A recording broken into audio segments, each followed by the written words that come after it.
Hello Rafsan, কই তুই? কাজ করতেছি। কখন শেষ হবে? তুই একটা বাইক নিয়ে চলে আয় না। কোনোভাবেই সম্ভব না, আমি কোনো ইম্পর্টেন্ট কাজে। প্লিজ প্লিজ প্লিজ প্লিজ, খুব দরকার। দেখতেছি। ওকে, থ্যাংক ইউ।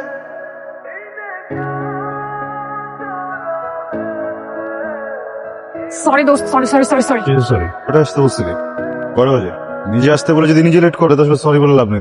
অপু ভাই শোটা না শেষ করে আসতে দিচ্ছিল না, লেট হয়ে গেল, সরি। আচ্ছা চল কোথায়? পার্টিতে। কিসের পার্টি? আনিকার বয়ফ্রেন্ড ফাহিম 1 মান্থ অ্যানিভার্সারি হিসেবে পার্টি থ্রো করেছে। এগুলো তো আনিকা খুব রাগ করবে। আমি তো কখনো পার্টিতে একা যাই, ওকে নিয়ে যাচ্ছি। Good idea. আমাকে দাওয়াত দেয়নি তোর বান্ধবী? কি হয়েছে? তুই আমার ফ্রেন্ড না? ফ্রেন্ড হিসেবে নিয়ে যাচ্ছিস? বডিগার্ড হিসেবে নিয়ে যাচ্ছিস? ওয়াও, আমি তো ভেবেছিলাম তুমি আসবে না। Thank you so much. বন্ধু রাফসান। রাফসান। হাই সামিয়া। এই bro, Fahim. Rafsan. Oh my god, এটা কি দরকার ছিল? Happy birthday. You, this is so beautiful. Thank you. Beautiful today. Fahim, বাইরে সবাই ওয়েট করছে, আমরা বাইরে যাই, ভয় লাগছে। ভয় কেন পাচ্ছ? Relax. Fine, please. I'm sorry, Fahim. Just give me 2 minutes. Fahim, Anika, দরজা খোলো। আনিকা, ঠিক আছো? কি প্রবলেম সামিয়া? আনিকা শরীর খারাপ লাগছে। Anika is completely fine. Come. What's wrong, buddy?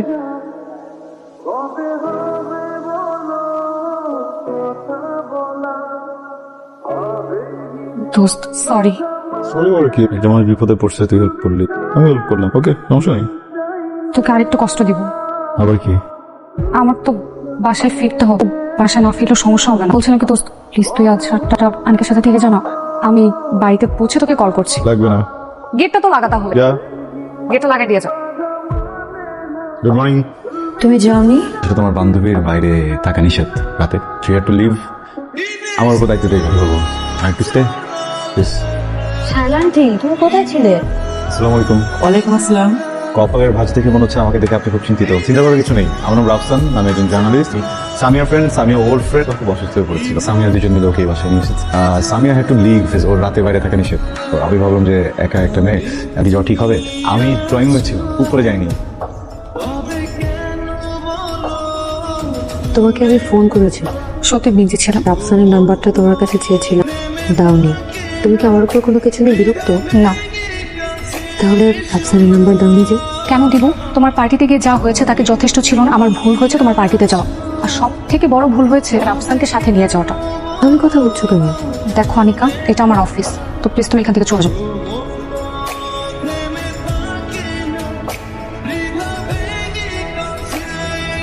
আমি অফিসিয়ালি সরি।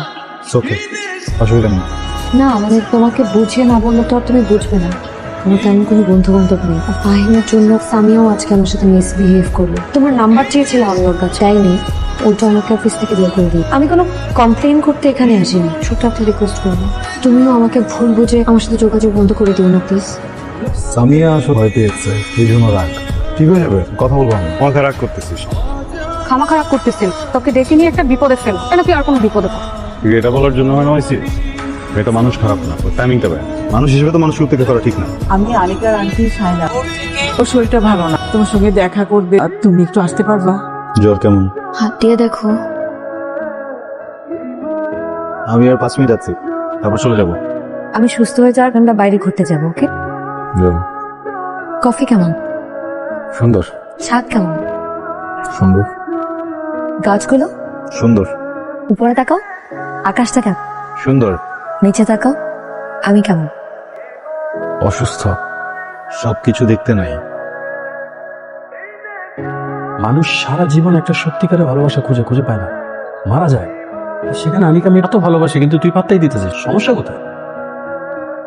প্রবলেম আছে, ভালোবাসা জিনিসটাই ভালো না। প্রবলেম আছে। আমার বাবা মা কোথায় বলো তো? বিদেশে? মিথ্যা বলছি। বাবা আর মা আমার দেখা বেস্ট।